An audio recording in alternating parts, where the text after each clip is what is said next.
الحمد لله رب العالمين والصلاة والسلام على سيد الأنبياء والمرسلين وعلى آله وأصحابه أجمعين.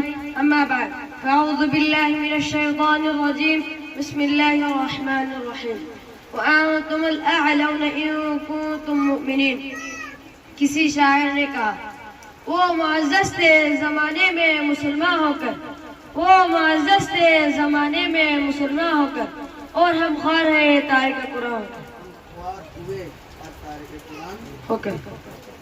محترم دوستوں اور بزرگوں، آج میری گفتگو کا موضوع مسلمانوں کی تباہی اور اس کا علاج ہے.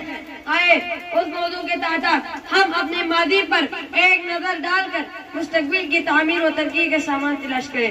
قرآن کریم میں رب ذوالجلال کا ارشاد ہے وَأَنْتُمُ الْأَعْلَوْنَ إِن كُنتُم مُؤْمِنِينَ، کہ تم ہی سربلند ہوگے اگر تم مومن ہو. یہ ارشاد داری ہماری پوری تاریخ کا تذکرہ ہے اور اسی میں ہمارا ترقی کے راز مضمون ہے. یہ سینکڑوں واقعات بتانے کے لیے کافی ہے کہ جب بھی ہمارا رشتہ اللہ سے اور اس کے دین سے مضبوط رہا تو سربلندی اور کامیابی نے ہمارے قدم چومے، اور جب کبھی اسی رشتے میں کسی قسم کی کمزوری آئی تو ہم عزت اور وفا کے آسمان سے ذلت و پستی کے گال میں جا گرے. تاریخ ہمارے سامنے جنگ بدر کی مثال پیش کر دیا. جنگ بدر میں جو کامیابی ہوئی وہ صرف اسی رشتہ کی مضبوطی کی بنیادی پر ہوئی، ورنہ اگر کامیابی ہوتی تو کفار مکہ کو ہوتی، کیونکہ کفار مکہ تقریباً 1 قدر تھے. ان کے پاس 700 اونٹ، 200 گھوڑے موجود تھے، سب کے پاس تلوار اور جنگ ہتھیار موجود تھے. ادھر ابو جہل، عبد ولید، حنظلہ، نفرہ بن حارث، نضر بن حارث، عبد المسعود جیسے شجاعت پہ کر عبدالمزگار تھے. ادھر بیچارے مسلمان بے سر و سامان کل تعداد 313 سواری کے لیے صرف 2 گھوڑے 70 اونٹ ہیں. ایک ایک پر 3-3 4-4 آدمی موجود تھے،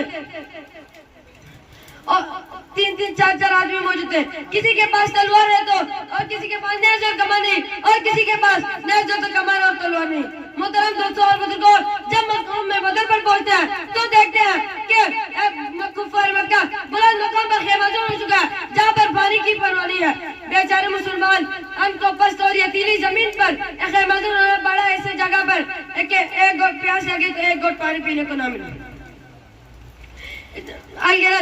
جنگ کے اندر جتنے اسباب اور جتنے چیزوں کی ضرورت ہے وہ سب کفار مکہ کو حاصل تھی، مگر جب لڑائی شروع ہوئی تو کفار مکہ گاجر مولی کی طرح کاٹے جا رہے تھے.